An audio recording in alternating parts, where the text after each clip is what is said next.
Hello दोस्तों, कल हमने प्याजों को पढ़ा था। आज हम पर्यावरण शिक्षण पढ़ेंगे। पर्यावरण शिक्षण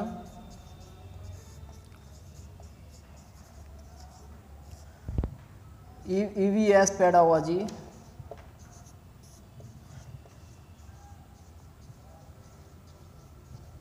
ईवीएस पेडागोजी पढ़ेंगे। यदि हम किसी सब्जेक्ट की पेडागोजी पढ़ते हैं तो हमें क्वेश्चनों से पढ़ना चाहिए, इससे हमें अच्छे से समझ आता है।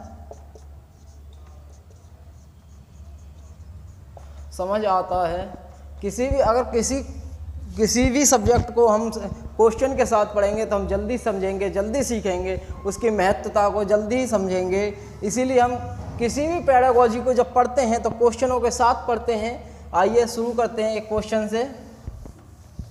क्वेश्चन है हमारा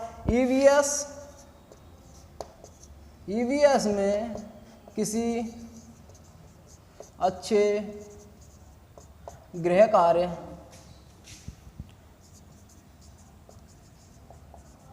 कार्य को मुख्यतः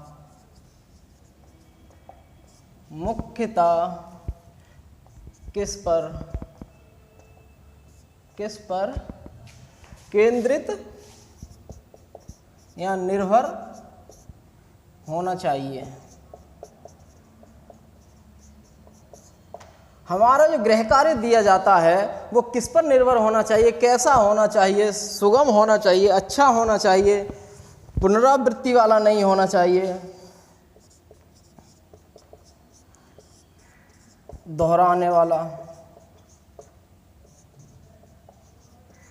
बच्चे पर बोझ नहीं होना चाहिए,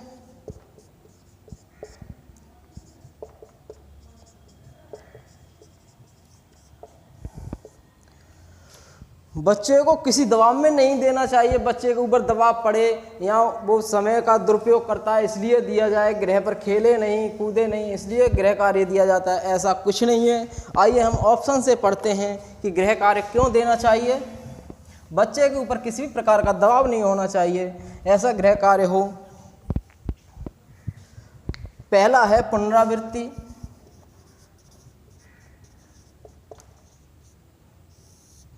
या प्रबलीकरण।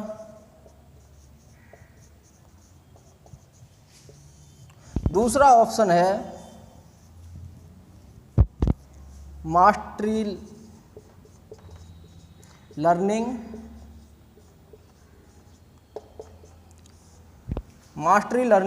पुनरावृत्ति, प्रबलीकरण या दोहराना। उसे दोहराने के हिसाब से देना कि घर जाके दोहरा लेगा, दोबारा पढ़ लेगा, ऐसा बिल्कुल नहीं सोचना चाहिए। मास्टरी लर्निंग यानी जो मास्टर ने पढ़ने को दिया उसी हिसाब से होना चाहिए। मास्टर के आगे के लिए जो मास्टर को पढ़ना चाहिए वो पहले ही बच्चे को दे देता है, कल जो पढ़ाना है, ऐसा ही कोई कार्य गृह कार्य नहीं देना चाहिए। अगला है तीसरा है विस्तारित अधिगम के लिए।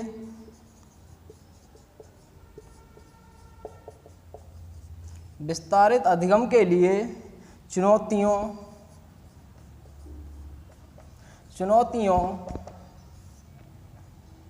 और उत्तेजना।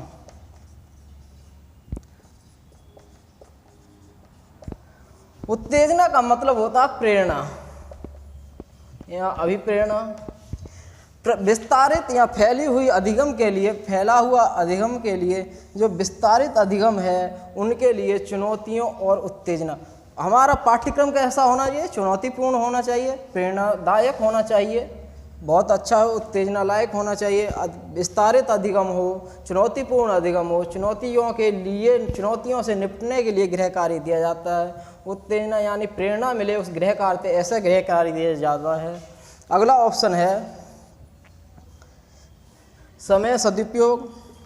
मैंने बताया समय का सदुपयोग नहीं कि समय बर्बाद करेगा, उसके लिए नहीं दिया जाता है। सदुपयोग, समय की कोई बच्चे से मांग नहीं की जाती है कि तुम समय का सदुपयोग करो, खराब मत करो, खेलो कूदो मत, ऐसा गृह कार्य नहीं दिया जाता है। मास्टरी लर्निंग नहीं दी जाती है, पुनरावृत्ति के लिए नहीं दिया जाता है, विस्तारित अधिगम के लिए दिया जाता है, चुनौतीपूर्ण अधिगम के लिए दिया जाता है, प्रेरणा के लिए दिया जाता है कि उससे अच्छी प्रेरणा मिले, अच्छा सीखे, अच्छा ज्ञान मिले, ऐसा गृह कार्य देना चाहिए। अगला क्वेश्चन है,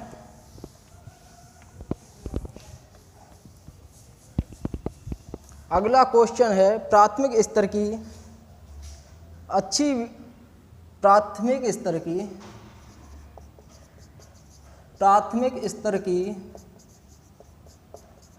अच्छी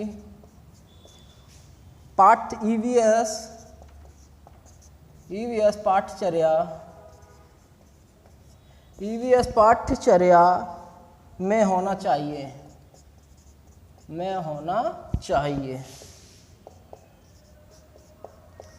प्राथमिक स्तर की अच्छी ईवीएस पाठ्यचर्या में क्या होना चाहिए? जो अच्छी और सुगम पाठ्यचर्या है उसमें हम क्या निर्धारित करें, क्या योजना बनाएं, क्या प्रोजेक्ट बनाएं, ये हमारी पर क्या परियोजना बनाएं, ये हमारी विचारधारा कैसी होनी चाहिए, ये हम देखेंगे, ऑप्शन के साथ पढ़ेंगे। कैसी होनी चाहिए? पाठ के अंत में ये शब्द या ये वाक्य किसी भी सब्जेक्ट में आ जाए, पेडागोजी के किसी भी शब्द में आ जाए, उसे हमें तुरंत काट देना चाहिए। पाठ के अंत में कोई कार्य नहीं किया जाता है। हमारी जो पाठ्यचर्या है शुरू से एंड तक होनी चाहिए। पाठ के अंत में अधिक प्रश्न, अधिक अभ्यास प्रश्न सम्मिलित करना,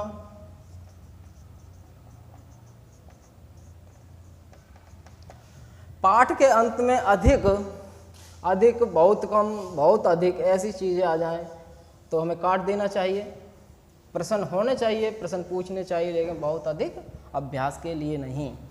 पाठ के अंत में भी नहीं, यानी कि हर समय ऐसी चीज़ें, हर समय गतिविधि करनी चाहिए, कुछ ना कुछ, अंत में ही कुछ नहीं करना चाहिए, शुरू में भी देना चाहिए। दूसरी है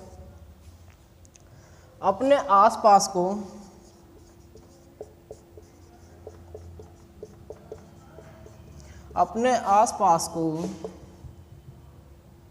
खोजने के अवसर प्रदान करना,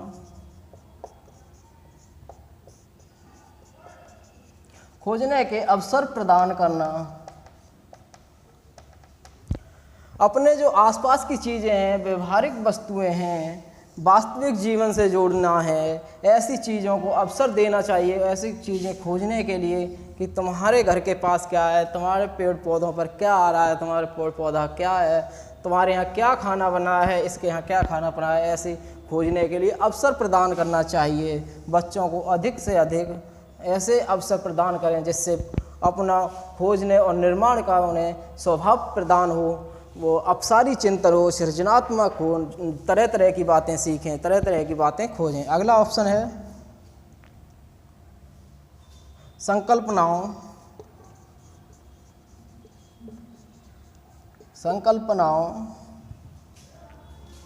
की विस्तृत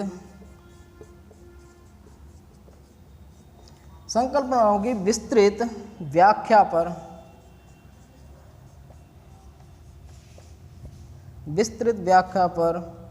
अधिक एकाग्रता,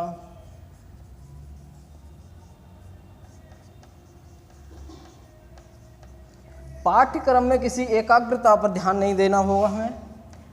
अपसारी होगा, सृजनात्मक होगा हमारा जो पाठ्यक्रम है, एकाग्रता नहीं होगा, एकाग्रता वाला नहीं होगा।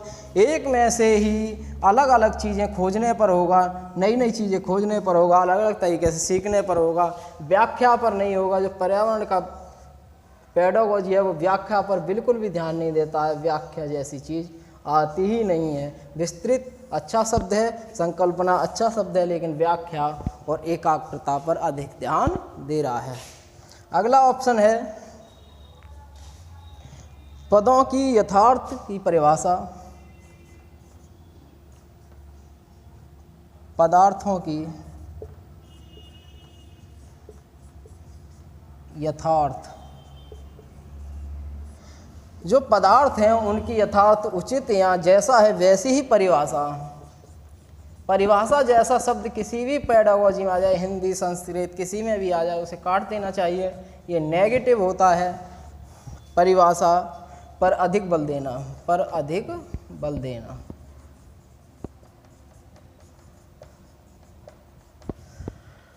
पाठ के अंत में ऐसा कोई शब्द आ जाए तुरंत काट दें हम। अगर पॉजिटिव है, अधिक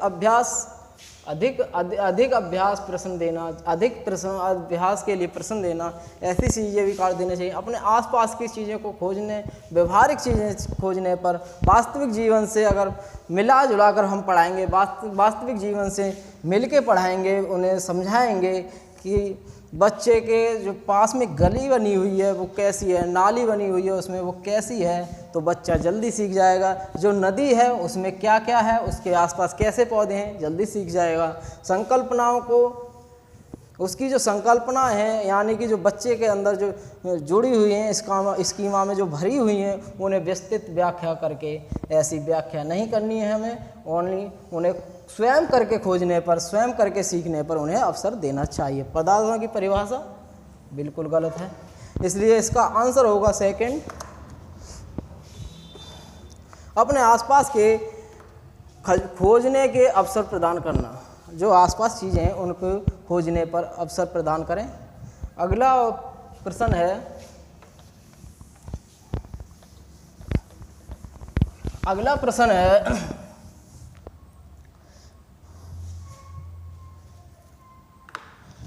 प्राथमिक स्तर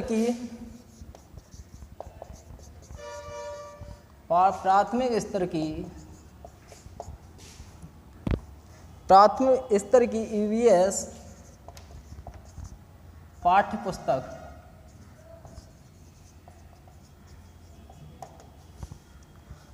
पुस्तकों के कविताएं और कहानियां सम्मिलित करने का उद्देश्य। पाठ्य पुस्तकों में कविता और कहानियां जोड़ने का उद्देश्य।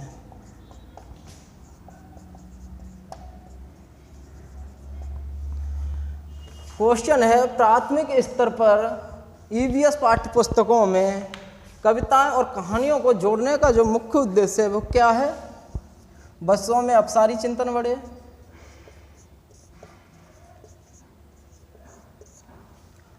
बच्चों में अपसारी चिंतन हो, सृजनात्मक चिंतन हो, विस्तृत चिंतन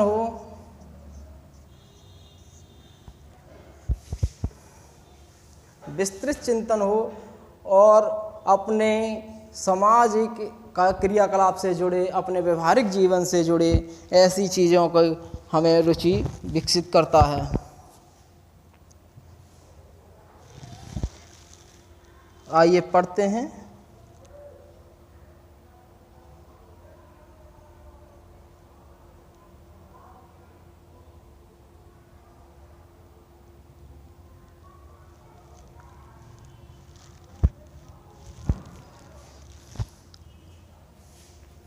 पहला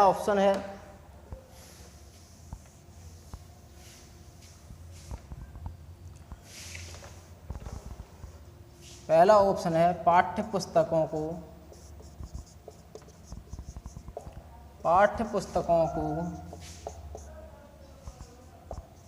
बड़ा करना। पाठ्य पुस्तकों को बड़ा करना, इससे पर्यावरण का कोई लेना देना नहीं है। पाठ्य पुस्तकों को बड़ा करना यानी कि कहानी और कविताओं से पर्यावरण का कोई लेना देना नहीं है। इस ऑप्शन का मतलब ये पाठ्य पुस्तकों को बड़ा करना है केवल, ऐसा नहीं है। दूसरा ऑप्शन है बच्चों को आनंद दिलाना।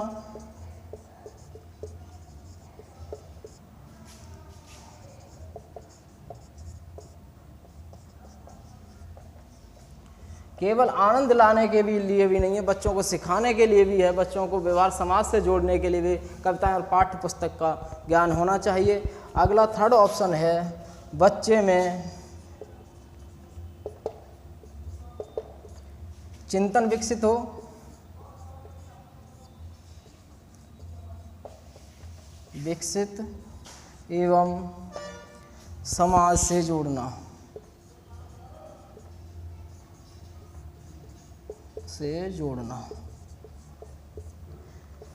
बच्चे में चिंतन विकसित करना एवं समाज से जोड़ना इसका मुख्य उद्देश्य है। अगला ऑप्शन है अध्यापक के लिए सुविधाजनक करना।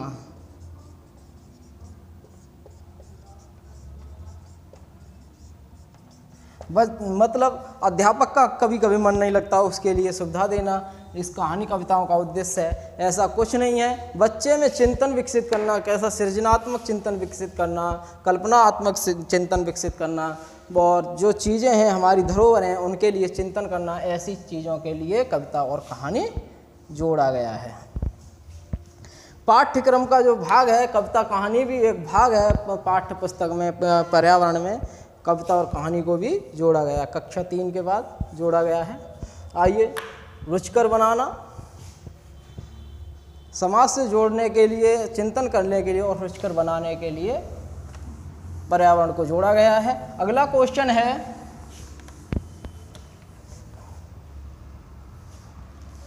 खाद्य पदार्थों के खराब होने पर, खाद्य पदार्थों के खराब होने पर, खाद्य पदार्थों के खराब होने पर तथा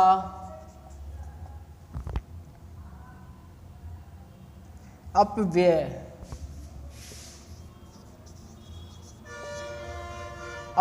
को संबोधित करने के लिए, व्यय को संबोधित करने के लिए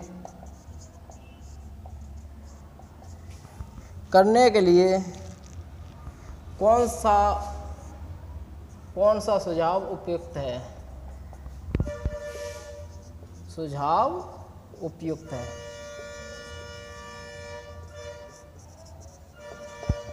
खाद्य पदार्थ के खराब होने पर तथा अपव्यय को संबोधित करने के लिए कौन सा सुझाव उपयुक्त है, यानी उसके बारे में पढ़ाने के लिए कौन सा सुझाव, कौन सा संबोधित करने के लिए, कौन सा पढ़ाने के लिए, समझाने के लिए कौन सा सुझाव उपयुक्त है। पहला ऑप्शन है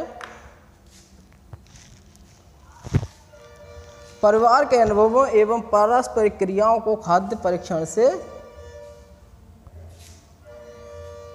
परिवार एवं परिवार के अनुभवों,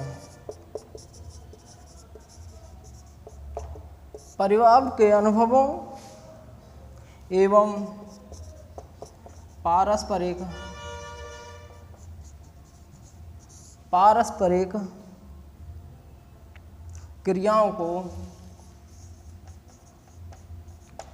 क्रियाओं को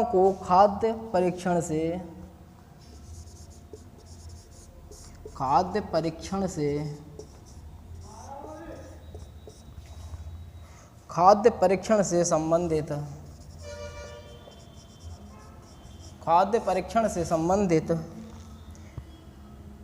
व्यक्ति से साझा करना।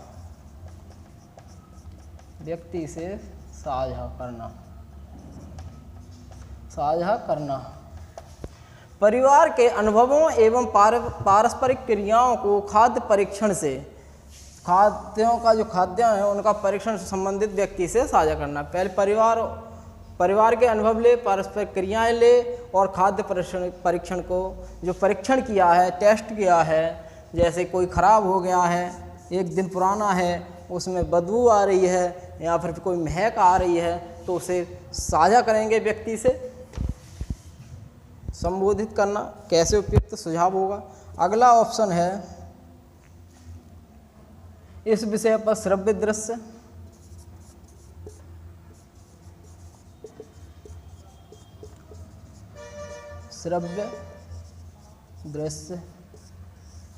इस विषय पर श्रव्य दृश्य कार्य करेंगे, सुनेंगे और दिखाएंगे भी, आपस में दिखाएंगे और सुनेंगे भी। थर्ड है, बहुत अच्छा ऑप्शन है लेकिन विषय अनुसार है शायद। व्याख्या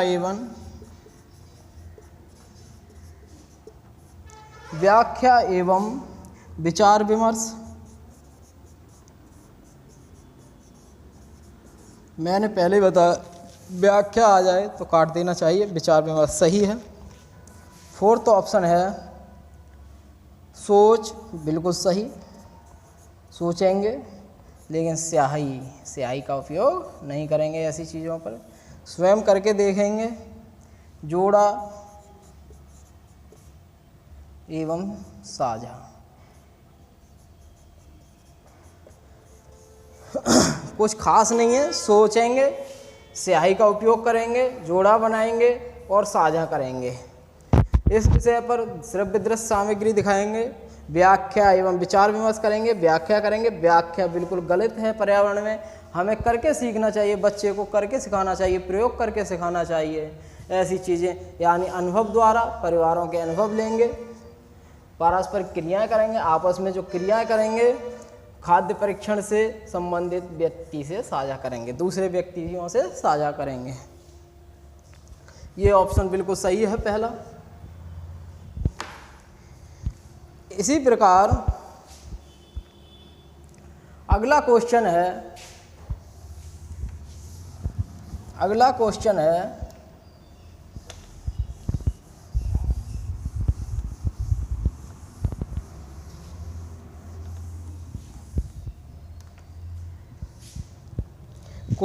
ईवीएस की शिक्षा में,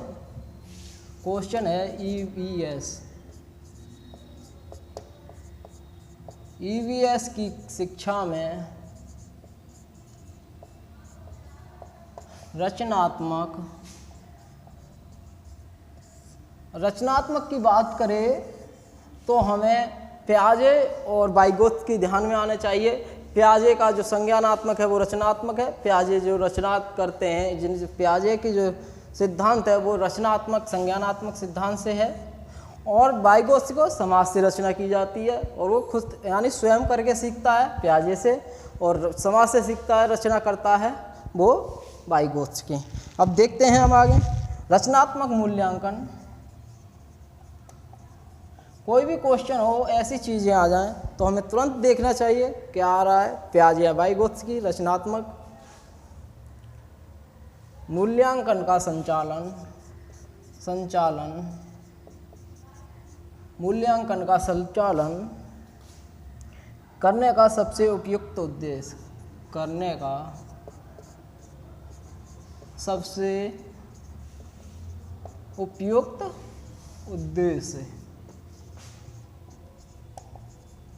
सबसे उपयुक्त उद्देश्य क्या होगा यूएस की शिक्षा में? रचनात्मक, यानी प्याजे या वाइगोत्स्की। अब ऑप्शन भी देखेंगे, मूल्यांकन जो करना है वो कैसे करना है।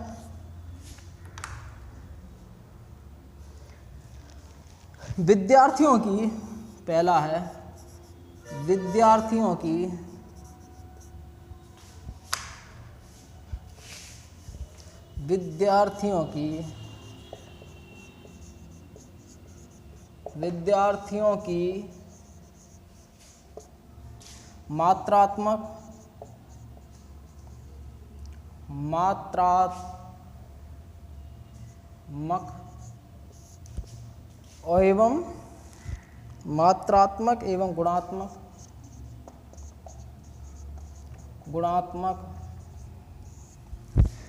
मात्रात्मक एवं गुणात्मक प्रगति को संबोधित करना।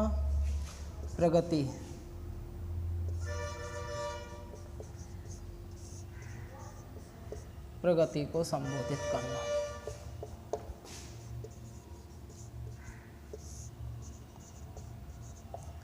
देखिए, प्रगति पोर्टफोलियो, मूल्यांकन जो होता है वो पोर्टफोलियो में अंकित किया जाता है। प्रगति की जांच की जाती है, बच्चे की प्रगति की क्रियाशीलता की जांच की जाती है, परीक्षण किया जाता है, कैसा सीख रहा है, क्या क्या सीख रहा है, किस विषय में अधिक रुचि है, वो पोर्टफोलियो में अंकित किया जाता है, मूल्यांकन किया जाता है। प्रगति यानी विद्यार्थियों की मात्रात्मक और गुणात्मक, यानी रचना की बात कर रहा था प्याजे जी का जो सिद्धांत है वो कैसा है, गुणात्मक, उसे बदला नहीं जा सकता, एक से एक सिद्धांत आगे बढ़ता जाता है, रुकता नहीं है, मात्रात्मक नहीं है, तोला नहीं जा सकता, आगे बढ़ता ही जाता सा। लेकिन मात्रात्मक वृद्धि कैसी होती है, मूल्यांकन बच्चे की जो मात्रात्मक गुणात्मक दोनों तरह का मूल्यांकन किया जाता है, बच्चा कहाँ रुक रहा है उसमें कितना मतलब मापा भी जाता है, और मापा कैसे जाता है, बिना बच्चे को बताए, उसकी प्रगति की जांच, उसे कौन से सब्जेक्ट में कम रुचि है, कौन से में अधिक है, उसे मापा भी जाता है, और गुणात्मक कहाँ कितना वृद्धि कर रहा है, गुणात्मक भी होता है। अगला ऑप्शन है विद्यार्थियों की विषयानुसार, विद्यार्थियों की विषयानुसार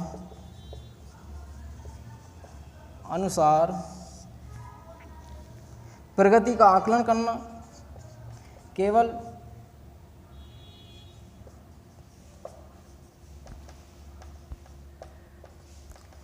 एक विषय के अनुसार ही प्रगति का आकलन नहीं होता, उसका क्रियाकलाप भी देखा जाता है, उसका खेल कूद भी देखा जाता है, केवल विषय के अनुसार ही नहीं होता है। जो प्रगति का आकलन होता है वो कैसा होता है, मात्रात्मक गुणात्मक, वृद्धि भी, विकास भी और अभिवृद्धि भी, सारी चीज़ों का विकास होता है, शरीर शारीरिक भी होता है, कहीं उसकी वृद्धि रुक तो नहीं है, सारी क्रियाकलाप एकदम मूल्यांकन सारी चीज़ों का होता है। अगला ऑप्शन है विद्यार्थी को अंक एवं श्रेणी देना।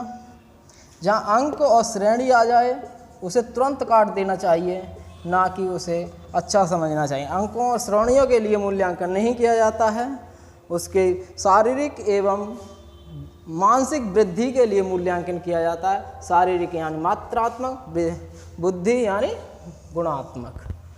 अगला ऑप्शन है विद्यार्थियों को अगली कक्षा में पदोन्नत करना। पदोन्नत करना ये बिल्कुल गलत है, किसी कक्षा को आगे नहीं किया जा सकता, ये नीतिगत नहीं है, इसीलिए मूल्यांकन नहीं किया जाता है कि किस लिए रचनात्मक मूल्यांकन ये नहीं होता है, परीक्षा होती है पदोन्नत करने के लिए, ना कि मूल्यांकन। मूल्यांकन हमारा गुणात्मक, मानसिक और शारीरिक दोनों तरह का होता है, क्रियाकलाप, खेल कूद सारी चीज़ों का मूल्यांकन किया जाता है, उसमें फिर उसी के हिसाब से उसे आगे की विचार यानी परियोजना बनानी पड़ती है। शिक्षक को जैसा मूल्यांकन किया वैसी परियोजना आगे अगले दिन की बनानी पड़ेगी। आज के लिए इतना ही, कल फिर आएंगे किसी नए सब्जेक्ट के साथ। आज के लिए बस इतना ही, आइए आगे की कक्षा